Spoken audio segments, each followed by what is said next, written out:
എല്ലാവർക്കും ET ടോക്സിലേക്ക് സ്വാഗതം. ഈയിടെയായി നമ്മൾ ടിവിയിലും ഫോണിലും എല്ലാം കാണുന്ന ഒരു പരസ്യമാണ് keep your main account safe. അതായത് നമ്മുടെ മെയിൻ അക്കൗണ്ട് സേഫ് ആയിരിക്കണം, അതോടൊപ്പം തന്നെ നമുക്കൊരു സെക്കൻഡ് അക്കൗണ്ട് വേണം എന്നതാണ് ഈ പരസ്യം കൊണ്ട് ഉദ്ദേശിക്കുന്നത്. ഇത് എയർടെല്ലിൻ്റെ പേയ്മെൻറ്റ് ബാങ്കിൻ്റെ പരസ്യമാണ്. ഇത് കാണുമ്പോൾ നമ്മൾ വിചാരിക്കും എയർടെല്ലിൻ്റെ പരസ്യമല്ലേ എന്ന്. പക്ഷേ ഒന്ന് ആഴത്തിലിരുന്ന് ചിന്തിച്ചാൽ ഇതിൽ വലിയൊരു കാര്യമുണ്ട്. നമ്മളെല്ലായിടത്തും നമ്മുടെ സാലറി ഒക്കെ വരുന്ന അക്കൗണ്ട് ആയിരിക്കും സ്കാൻ ചെയ്ത് ചായ കുടിച്ചാൽ 10 രൂപ വരെ പേ ചെയ്യുന്നത്. ഇങ്ങനെ മെയിൻ അക്കൗണ്ട് നമ്മൾ ഉപയോഗിക്കുന്നത് വലിയ റിസ്ക് ആണ് വരുത്തി വയ്ക്കുക. ET ടോക്സിൽ നമ്മൾ ഇന്ന് ചർച്ച ചെയ്യുന്നത് ഈ വിഷയമാണ്. നമസ്കാരം.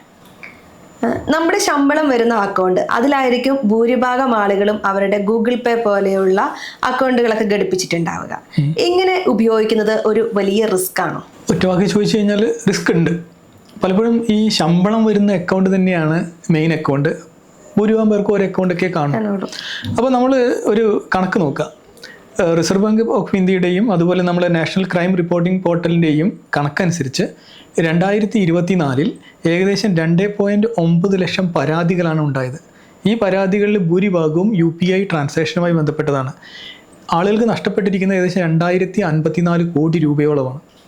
അപ്പോൾ UPI വെച്ചിട്ട് ഇത്രയും തട്ടിപ്പ് നടക്കുന്നുണ്ട്. ആ ഒരു സാഹചര്യം നോക്കുകയാണെങ്കിൽ ഈ പറഞ്ഞ കാര്യത്തിൽ ഒരു പോയിന്റ് ഉണ്ട്. അപ്പം സാലറി അക്കൗണ്ടിൽ അല്ലെങ്കിൽ മെയിൻ അക്കൗണ്ടിൽ ചിലരുടെ അക്കൗണ്ടിലൊക്കെ ലക്ഷങ്ങൾ കാണും. ഇനി അഥവാ ലക്ഷങ്ങളില്ലാത്ത ആളുകളാണെങ്കിൽ പോലും മിനിമം ആ മാസം നമുക്ക് മുന്നോട്ട് പോകാനുള്ള, ജീവിച്ചു പോകാനുള്ള പണം അവരുടെ കയ്യിൽ കാണും. അപ്പോൾ അതിൽ പണം ഉണ്ടായിരിക്കും, എന്തായാലും ഒരു അക്കൗണ്ട് ആണെങ്കിൽ പണം ഉണ്ടായിരിക്കും. അപ്പോൾ തീർച്ചയായിട്ടും നമ്മളിപ്പോൾ ആ അക്കൗണ്ടിനെ ഒരു ഖജനാവായിട്ട് കാണാം, അല്ലെങ്കിൽ ഒരു ആഭരണങ്ങളൊക്കെ സൂക്ഷിച്ചു വെച്ചിരിക്കുന്ന ഒരു വലിയ ലോക്കറായിട്ട് കാണാം. അപ്പോൾ ഈ ലോക്കർ നമ്മളൊരു 10 രൂപയുടെ ചായ കുടിച്ചു കഴിഞ്ഞാലും ഈ ലോക്കർ പോയി ഒരു തവണ തുറക്കുന്നത് റിസ്ക്കാണ്. കാരണം നമ്മൾ 10-12 തവണ നമ്മളിത് തുറക്കുകയാണ്, ഒരു ദിവസം 15-20 തവണ തുറക്കുകയാണ്. അപ്പോൾ ഇതിൽ കുറേ സെക്യൂരിറ്റി റിസ്കുകൾ, ചാലഞ്ചസ് ഉണ്ട്. അതെന്താണ്? നമ്മൾ നോക്കുകയാണെങ്കിൽ ഒന്ന്, ഈ ഫോൺ ഹാക്ക് ചെയ്യപ്പെടാനുള്ള സാധ്യത എപ്പോഴുണ്ട്. കാണുന്ന പല സൈറ്റുകളിലും പല ലിങ്കുകളിലും ക്ലിക്ക് ചെയ്യുന്ന ആളുകളാണ്. അപ്പോൾ ഹാക്ക് ചെയ്യപ്പെടാനുള്ള സാധ്യത കൂടുതലാണ്. അപ്പോൾ തീർച്ചയായിട്ടും ഫോൺ ഹാക്ക് ചെയ്യപ്പെട്ടാൽ നമ്മുടെ അക്കൗണ്ട് ഹാക്ക് ചെയ്യപ്പെട്ടേക്കാം. അതുപോലെ തന്നെയാണ് തട്ടിപ്പ് ലിങ്ക് എന്ന് നേരത്തെ പറഞ്ഞു. അൺവാണ്ടഡ് ലിങ്കിലൊക്കെ നമ്മൾ ചിലപ്പം ക്ലിക്ക് ചെയ്യാൻ തട്ടിപ്പ് ലിങ്കിൽ ക്ലിക്ക് ചെയ്തേക്കാം. മൂന്നാമത്തെ പോയിന്റ് എന്ന് പറയുന്നത്, നമ്മളിപ്പം നമ്മുടെ അക്കൗണ്ടിൽ പണം ഇങ്ങനെ കാലിയാവുന്നു. അപ്പം വിചാരിക്കുകയാണ് ഒന്ന് ട്രാക്ക് ചെയ്ത് നോക്കണം എന്ന് വിചാരിച്ചാൽ നമ്മൾ എത്ര ട്രാൻസാക്ഷൻ നോക്കേണ്ടി വരും. 10, 5, 8, 4, 3, 2 ഇങ്ങനെ പോവാണ്. അപ്പോൾ ട്രാക്കിംഗ് എന്ന് പറയുന്നത് വളരെ ബുദ്ധിമുട്ടാണ് ഉണ്ടാവുക. പിന്നെ നമ്മളിപ്പോൾ ഉദാഹരണത്തിന് ബാങ്കിൽ ലോൺ എടുക്കാൻ പോകുമ്പം അവർ പറയും 6 മാസത്തെ സ്റ്റേറ്റ്മെൻറ്റ് കൊണ്ടുവരാൻ പറഞ്ഞാൽ നമ്മളൊരു വലിയ ബണ്ടിലായിട്ട് പോകേണ്ടി വരും. കാരണം UPI ട്രാൻസാക്ഷൻ അത്രയും ട്രാൻസാക്ഷൻ ഉണ്ടായിരിക്കും. ഈ കെട്ടിയിട്ട് നമ്മൾ പോകേണ്ടി വരും. പിന്നെ നമ്മളിപ്പം ഉദാഹരണത്തിന് ഇൻകം ടാക്സ് ഫയൽ ചെയ്യുന്ന ആൾക്കാരൊക്കെ ആണെങ്കിൽ ചാർട്ടേഡ് അക്കൗണ്ട് എടുത്ത് കൊടുക്കുകയാണെങ്കിൽ ഇതിങ്ങനെ മോണിറ്റർ ചെയ്ത് കൊടുക്കും. കാരണം 6, 7, 10, 2, 12 ഇങ്ങനെ പോവുക ചെയ്യുന്നത്. അപ്പോൾ ഇങ്ങനെയുള്ള കുറച്ച് പ്രാക്ടിക്കൽ ബുദ്ധിമുട്ടുണ്ട്. മെയിൻ അക്കൗണ്ട് UPI ആയിട്ട് ഘടിപ്പിച്ച് കഴിഞ്ഞാൽ പ്രധാനമായും ഒരു സെക്യൂരിറ്റി ത്രെറ്റ് ഉണ്ട്. കാരണം വേണ്ടത്ര ധാരണയില്ലാത്ത ആളുകൾ സുരക്ഷിതമല്ലാത്ത രീതിയിൽ മൊബൈൽ ഉപയോഗിക്കാൻ സാധ്യതയുണ്ട്. അത് ചിലപ്പോൾ അക്കൗണ്ട് ഹാക്ക് ചെയ്യപ്പെടാനോ അല്ലെങ്കിൽ ആ ഫോൺ തന്നെ ഹാക്ക് ചെയ്യപ്പെടാനോ സാധ്യതയുണ്ട്. അതുകൊണ്ട് റിസ്ക് ഉണ്ട്. പലപ്പോഴും ബാങ്കിന്റെ സ്റ്റേറ്റ്മെന്റ് എടുത്ത് നോക്കുമ്പോൾ നമുക്ക് അത് കൃത്യമായി മനസ്സിലാവാറില്ല. അപ്പം ഈ ഒരു സമയത്ത് നമ്മളൊരു സെക്കൻഡ് ബാങ്ക് അക്കൗണ്ട് ഉള്ളത് നമുക്ക് ഗുണകരമായിട്ടുള്ള ഒരു കാര്യമാണ്. ഇതിനൊരു പരിഹാരം കൂടിയാകുമോ? ഒരു രണ്ടാമതൊരു ബാങ്ക് അക്കൗണ്ട് ഉള്ളതിന്റെ ഗുണങ്ങൾ എന്തൊക്കെയാണ്? ഉദാഹരണത്തിന് ഒരു സെക്കൻഡ് അക്കൗണ്ടിനെ നമ്മളൊരു ഡിജിറ്റൽ പേഴ്സായിട്ട് കണ്ടാൽ മതി. അപ്പോൾ നമുക്കറിയാം നമ്മൾ കുഞ്ഞു ചിലവുകൾ എത്രയാണ് നടത്തുന്നത് നമുക്ക് കൃത്യമായിട്ട് അറിയാം. ഉദാഹരണത്തിന് ഒരു 5000 രൂപയാണ് എനിക്ക് ഇങ്ങനെ കുഞ്ഞു ചായ കുടിക്കാനും മറ്റു ചെറിയ ചിലവുകൾക്ക് വേണ്ട പണം എന്ന് ഞാൻ തിരിച്ചറിഞ്ഞാൽ, ശമ്പളം കിട്ടിയ അക്കൗണ്ടിൽ നിന്ന് നമ്മൾ ഒരു പുതിയ പേയ്മെൻറ്റ് ബാങ്ക് അക്കൗണ്ടോ അല്ലെങ്കിൽ മറ്റൊരു അക്കൗണ്ടിലേക്ക് ഒരു 5000 രൂപ മാറ്റി വെക്കുന്നു. അപ്പോൾ സ്വാഭാവികമായിട്ടും മെയിൻ അക്കൗണ്ടിൽ 5000 ഇങ്ങോട്ട് മാറുമ്പോൾ നമുക്ക് അവിടെ ട്രാക്കിംഗ് ആയി, ഞാൻ എക്സ്പെൻസിന് 5000 മാറ്റി വെച്ചിരിക്കുന്നത്. അപ്പോൾ നമുക്ക് പ്രത്യേകം കൂട്ടേണ്ട കാര്യമില്ല. നമ്മൾ ഈ 5000 എത്ര ബാക്കിയുണ്ട് നോക്കിയാൽ, അല്ലെങ്കിൽ നമ്മൾ എത്ര അധികം ഇട്ട് നോക്കിയാൽ മാത്രം മതി, ഒറ്റയടിക്ക് നമുക്ക് മനസ്സിലാവും. അപ്പോൾ അങ്ങനെ നമ്മൾ എന്ത് ചെയ്യുക, ഈ 5000 രൂപ ഇങ്ങോട്ട് മാറ്റി വെച്ച് കഴിഞ്ഞാൽ നമുക്ക് അതിനുള്ളിൽ നമ്മുടെ ചിലവ് നിർത്താൻ വേണ്ടി പറ്റും. അപ്പോൾ ഒരു ബജറ്റിംഗ് നമുക്ക് ഇതിലൂടെ സാധിക്കും. മറ്റൊന്നെന്താണ്, സേഫ്റ്റിയാണ്. ഇനി അഥവാ നമ്മുടെ ഈ UPI സ്കാൻ ചെയ്ത് എങ്ങാനും ഹാക്കായി പോയാലും ഈ 5000 അല്ലേ പോവുള്ളൂ, അല്ലെങ്കിൽ അതിൽ ബാക്കിയുള്ള പൈസയല്ലേ പോവുള്ളൂ. നമ്മുടെ മെയിൻ പൈസ അവിടെ എന്താണ്, സേഫ് ആയിട്ടാണ് നിൽക്കുന്നത്. പിന്നെ ഈ ചെറിയ തുകകൾ പലപ്പോഴും ഇങ്ങനെ ചെയ്യുന്നതാണ് നല്ലത്. പിന്നെ പല ആപ്പുകൾ കാണുമ്പോൾ നമുക്ക് സബ്സ്ക്രൈബ് ചെയ്യാനുള്ള ടെൻഡൻസി ഉണ്ട്. അപ്പോൾ നമ്മൾ എന്ത് ചോദിച്ചാൽ നമ്മുടെ മെയിൻ അക്കൗണ്ട് വെച്ചിട്ട് സ്റ്റാൻഡിങ് ഇൻസ്ട്രക്ഷൻ കൊടുക്കുന്നതിനേക്കാൾ നല്ലത് നമുക്ക് ഇത് വെച്ചിട്ട് കൊടുത്താൽ മതി. ഇപ്പം കുറേ ഈ ഡ്രാമകളുണ്ടല്ലോ, ചൈനീസ് ഡ്രാമകൾ ഇങ്ങനെ കാണും. നമ്മൾ പലപ്പോഴും നമ്മുടെ വാളിൽ എത്തിയിട്ട് നമ്മളെ കൊണ്ട് അവർ സബ്സ്ക്രൈബ് ചെയ്യിക്കും. അപ്പോൾ ചെയ്ത് കഴിയുമ്പോൾ നമ്മൾ മെയിൻ അക്കൗണ്ട് കൊടുക്കുന്നത് പലപ്പോഴും ഒരു റിസ്ക്കാണ്, ചലഞ്ചാണ്. അപ്പോൾ നമുക്ക് ഇങ്ങനെ ഒരു അക്കൗണ്ട് ഉണ്ടെങ്കിൽ അത് എന്ത് ചെയ്യാൻ പറ്റും, ഈ അക്കൗണ്ട് ഘടിപ്പിക്കാൻ പറ്റും. ഈ പേയ്മെൻറ്റ് ബാങ്ക് അക്കൗണ്ടുകളൊക്കെ RBIയുടെ ഗൈഡ് ലൈൻസ് വെച്ച് പ്രവർത്തിക്കുന്നതാണ്. അത് സുരക്ഷിതമാണ്. കൂടാതെ 5 ലക്ഷം വരെ നമ്മുടെ അതിലുള്ള ഡിപ്പോസിറ്റിന് ഇൻഷുറൻസ് ഗ്യാരണ്ടി ഉണ്ട്, RBIയുടെ ഒരു പ്രൊട്ടക്ഷനും ഉണ്ട്.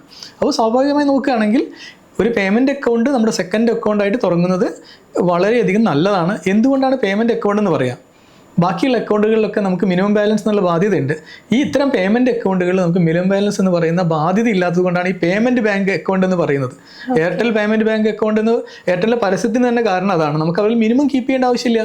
നമുക്ക് വീട്ടിലിരുന്ന് ഓൺലൈനിലൂടെ ചെറിയ ഡോക്യുമെൻ്റ് അപ്ലോഡ് ചെയ്ത് സെക്കൻഡ് കൊണ്ട് അക്കൗണ്ട് ഓപ്പൺ ആക്കാൻ പറ്റും.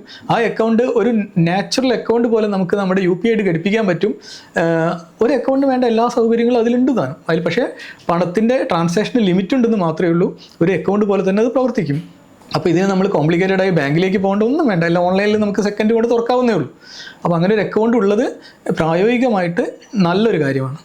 ഇത് കേൾക്കുമ്പോൾ ഭയങ്കര രസം തോന്നുമെങ്കിലും ഇപ്പൊ എനിക്ക് ഒരാൾക്ക് പണം അയക്കണം, അപ്പൊ എന്റെ മെയിൻ അക്കൗണ്ടിൽ നിന്ന് ഞാൻ എന്റെ സെക്കൻഡ് അക്കൗണ്ടിലേക്ക് ട്രാൻസ്ഫർ ചെയ്യുന്നു, അവിടുന്ന് ആ ആൾക്ക് അയച്ചു കൊടുക്കുന്നു. അല്ലെങ്കിൽ ആ ആൾ തിരിച്ചെനിക്ക് പണം അയക്കുമ്പോൾ എന്റെ സെക്കൻഡ് ബാങ്ക് അക്കൗണ്ടിലേക്കായിരിക്കും വരിക. ഇതെന്റെ സേവിങ്സ് അക്കൗണ്ടിലേക്ക് മാറ്റണം. അപ്പൊ ഇത് ഒരു തരത്തിൽ പറഞ്ഞ ഒരു മടിപ്പിക്കുന്ന പണി കൂടിയല്ലേ?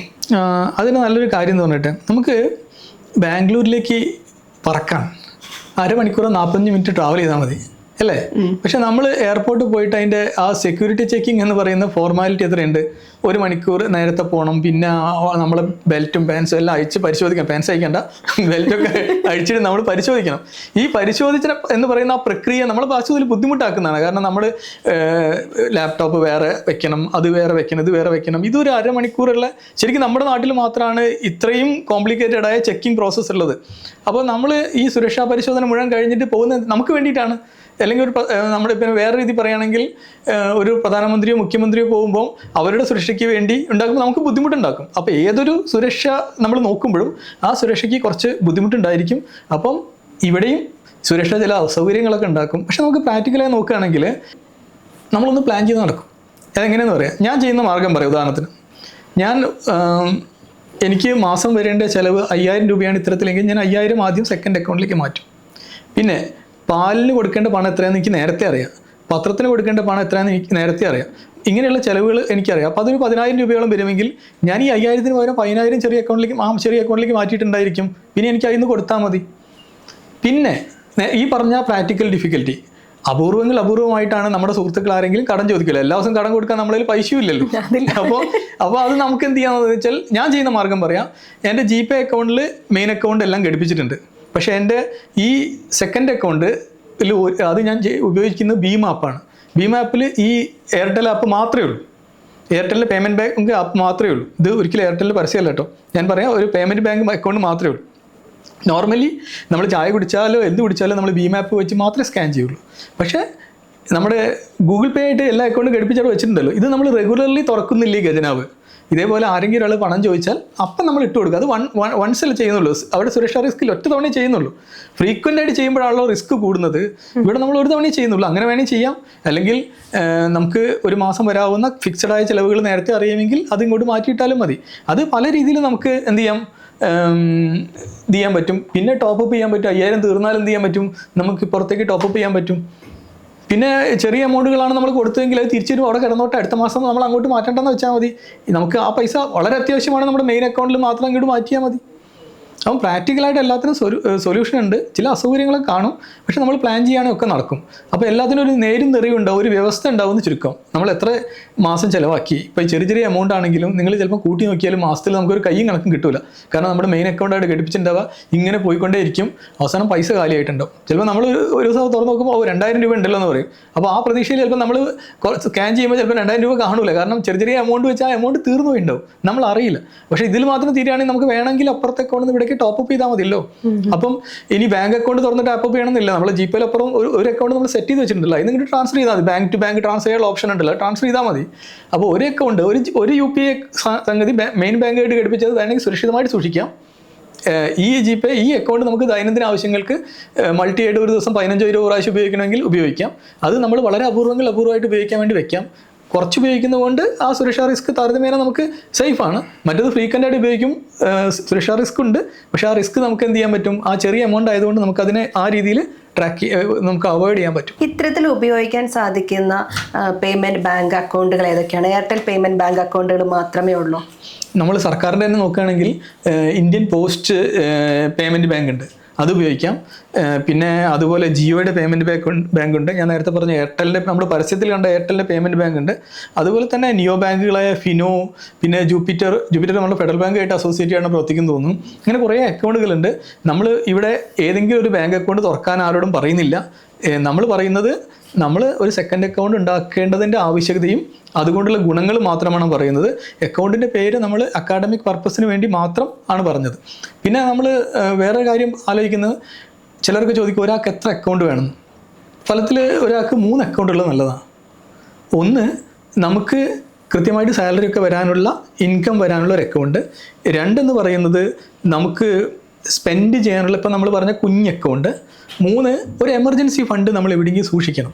ആ എമർജൻസി ഫണ്ട് സൂക്ഷിക്കാൻ വേണ്ടി ഒരു അക്കൗണ്ട്. ഉദാഹരണത്തിന് നമുക്ക് സാലറി കിട്ടിക്കഴിഞ്ഞാൽ അതിൽ നിന്ന് നമ്മൾ 5000 രൂപ ഇത്ര എക്സ്പെൻസിനും എമർജൻസി ഫണ്ടിൻ്റെ അതിലേക്ക് ഒരു 2000 രൂപയൊക്കെ മാറ്റി വയ്ക്കുന്നത്, നമ്മുടെ സാലറിക്ക് അനുസരിച്ച് മാറ്റി വയ്ക്കുന്നത് വളരെ നല്ലതാണ്. ഇനി കല്യാണം കഴിഞ്ഞവർക്കാണെങ്കിൽ അവർക്ക് വേണമെങ്കിൽ ഒരു ജോയിൻ്റ് അക്കൗണ്ട് തുറക്കാം. ജോയിൻ്റ് അക്കൗണ്ട് ഇതിൻ്റെ തുറക്കുന്നതെന്ന് വെച്ചാൽ, ഇപ്പം ഭാര്യയും ഭർത്താവും ജോലി ചെയ്യുന്ന ആൾക്കാരാണല്ലോ. അപ്പോൾ ഭാര്യയ്ക്കും ഭർത്താവിനും ഓപ്പറേറ്റ് ചെയ്യാൻ പറ്റുന്ന രീതിയിൽ രണ്ടാളും ശമ്പളം കിട്ടിക്കഴിഞ്ഞാൽ ഒരു 10000 രൂപ ജോയിൻ്റ് അക്കൗണ്ടിലേക്ക് ഇടുന്നു. അതിൽ നിന്ന് വാടക പോകുന്നു, പച്ചക്കറി പോകുന്നു, എല്ലാം പോകുന്നു. 2 പേർക്കും ഒരുപോലെ ഉപയോഗിക്കാൻ പറ്റും. എക്സ്പെൻസ് വരുന്ന സമയത്ത് അതിലേക്ക് ഇട്ടാൽ മതി. അപ്പോൾ അങ്ങനെ വരുമ്പോൾ ആ അക്കൗണ്ട് 2 പേർക്കും വളരെ രസകരമായിട്ട് ഉപയോഗിക്കാൻ പറ്റും. അല്ലെങ്കിൽ അത് ഞാൻ വാങ്ങി, ഇത് ഞാൻ വാങ്ങി, അത്തരം ചിന്തകളൊന്നും ആവശ്യമില്ല. ഒരു ഫിക്സഡ് എമൗണ്ട് 2 പേർക്കും ആ ജോയിൻ്റ് അക്കൗണ്ടിലിട്ട് വളരെ പ്ലാൻ ചെയ്തിട്ട് നല്ലൊരു ജീവിതം മുന്നോട്ട് കൊണ്ടുപോകാൻ പറ്റും. സാമ്പത്തിക ഇടപാടുകൾ വരുമ്പോഴാണല്ലോ ചിലപ്പം പ്രശ്നങ്ങളൊക്കെ ഉണ്ടാവും, അതൊക്കെ അവോയ്ഡ് ചെയ്യാൻ പറ്റും. അങ്ങനെ വരുന്ന സാഹചര്യത്തിൽ നമുക്ക് 4ാമതൊരു അക്കൗണ്ടും പറ്റും. പക്ഷേ 3 അക്കൗണ്ടോ 4 അക്കൗണ്ടോ ഇല്ലെങ്കിലും 2 അക്കൗണ്ട് ഉണ്ടാവുന്നത് വളരെ നല്ലതാണ്. നീ ചിലപ്പോൾ ചിലർ കളിയാക്കാൻ ചോദിക്കും, എന്നാൽ 10 അക്കൗണ്ട് തുറന്ന് 10 അക്കൗണ്ടിൽ പൈസ ഇട്ടാൽ വളരെ സുരക്ഷിതമാണല്ലോ എന്ന് പറയും. പക്ഷേ അതിൽ കാര്യമില്ല. കാരണം എന്താ അറിയോ, ഈ 10 അക്കൗണ്ടിൽ മിനിമം ബാലൻസ് സൂക്ഷിക്കുക എന്ന് പറയുന്നത് അത്ര എളുപ്പമൊന്നുമല്ല. പിന്നെ 2ാമത്തെ കാര്യം, ചില അക്കൗണ്ടൊക്കെ നമ്മൾ കുറച്ച് കഴിഞ്ഞാൽ ഉപയോഗിക്കില്ല. അപ്പോൾ ഉപയോഗിക്കാതിരിക്കുമ്പോൾ എന്ത് നടക്കും, അത് ആക്ടിവേറ്റ് ചെയ്യാൻ വീണ്ടും നമ്മൾ ഫോട്ടോയും മറ്റ് രേഖകളുമായിട്ട് പോയിട്ട് വീണ്ടും ആക്ടിവേറ്റ് ചെയ്യണം. 3ാമത് നമ്മളിനി അഥവാ ടാക്സ് അടയ്ക്കുന്ന ആളാണെങ്കിൽ ചാർട്ടേഡ് അക്കൗണ്ട് 10 അക്കൗണ്ട് സ്റ്റേറ്റ്മെൻറ്റ് കൊണ്ടു കൊടുക്കണം. വലിയ ബുദ്ധിമുട്ടാണ്. അതുകൊണ്ട് മിനിമം ഒരു 2 അക്കൗണ്ടെങ്കിലും ഉള്ളത് നല്ലതാണ്. അതിൽ 2ാമത്തെ അക്കൗണ്ട് ഇത്തരം പർപ്പസിന് വേണ്ടി ഉപയോഗിക്കാവുന്നതാണ്. നിലവിൽ വേറെ ഏതെങ്കിലും ബാങ്കിലുണ്ടെങ്കിൽ കുഴപ്പമൊന്നുമില്ല. മിനിമം ബാലൻസ് കീപ്പ് ചെയ്യാൻ പറ്റാത്ത രീതിയിലുള്ള ആളുകൾക്ക് ഇതുപോലുള്ള ന്യൂ പേയ്മെൻറ്റ് ബാങ്കുകൾ ഏതെങ്കിലും ഉപയോഗിക്കാം. അത് വളരെ സൗകര്യമാണ്. മിനിമം ബാലൻസ് ഇല്ല, എല്ലാ ഓൺലൈൻ പരിപാടികളും നടക്കും. അക്കൗണ്ട് തുറക്കാനും ഓൺലൈനിലൂടെ സാധിക്കും. സൗകര്യപ്രദമാണ്, ഉപയോഗിക്കാം. നമ്മൾ പലപ്പോഴും മടി കൊണ്ടൊരു സെക്കൻഡ് ബാങ്ക് അക്കൗണ്ട് തുറക്കാൻ മടിക്കുന്നവരാണ്. പക്ഷേ ഇന്ന് നമ്മൾ ET ടോക്സിൽ ചർച്ച ചെയ്തത് 2ാമതൊരു ബാങ്ക് അക്കൗണ്ട് ഉണ്ടെങ്കിൽ അതിൻ്റെ ഗുണങ്ങളെ കുറിച്ചൊക്കെയാണ്. നമ്മൾ ആദ്യത്തെ നമ്മുടെ മെയിൻ അക്കൗണ്ട് എപ്പോഴും ഒരു ലോക്കർ പോലെ സൂക്ഷിക്കുക. 2ാമത്തേത് ഒരു പേഴ്സായി ഉപയോഗിക്കുക. അതായത് ലോക്കറായി സൂക്ഷിക്കുക എന്നുകൊണ്ട് ഉദ്ദേശിക്കുന്നത് അത് സൂക്ഷിച്ചു വെക്കുക എന്ന് തന്നെയാണ്. പേഴ്സ് നമ്മൾ എപ്പോഴും കൂടെ കൊണ്ട് നടക്കുന്നത് പോലെ തന്നെ സെക്കൻഡ് അക്കൗണ്ടിലേക്ക് നമുക്ക് പൈസ ട്രാൻസ്ഫർ ചെയ്തിട്ട് അത് നമ്മൾക്ക് ഒരു ദിവസം 1-ലധികം തവണ അല്ലെങ്കിൽ 5-6 തവണയൊക്കെ ഉപയോഗിക്കാം. അപ്പം നമ്മുടെ ചെറിയൊരളവിലുള്ള പൈസ മാത്രമേ നഷ്ടമാവുകയുള്ളൂ. അങ്ങനെ ഏതെങ്കിലും തരത്തിലൊരു പറ്റിപ്പിൽ നമ്മൾ അകപ്പെട്ടു പോയാൽ, അല്ലെങ്കിൽ നമ്മുടെ ഒരു മാസം എത്ര രൂപ ചെലവായി എന്നൊക്കെ നമുക്കൊരു സെക്കൻഡ് ബാങ്ക് അക്കൗണ്ട് ഉണ്ടെങ്കിൽ മനസ്സിലാക്കാൻ സാധിക്കും. ഇന്ന് നമ്മൾ ET ടോക്സിൽ ചർച്ച ചെയ്ത കാര്യം പ്രേക്ഷകർക്ക് മനസ്സിലായി, ഇഷ്ടപ്പെട്ടു എന്നാണ് വിശ്വസിക്കുന്നത്. ഇഷ്ടമായെങ്കിൽ നമ്മുടെ വീഡിയോ ലൈക്ക് ചെയ്യുക, ഷെയർ ചെയ്യുക, ചാനൽ സബ്സ്ക്രൈബ് ചെയ്യുക.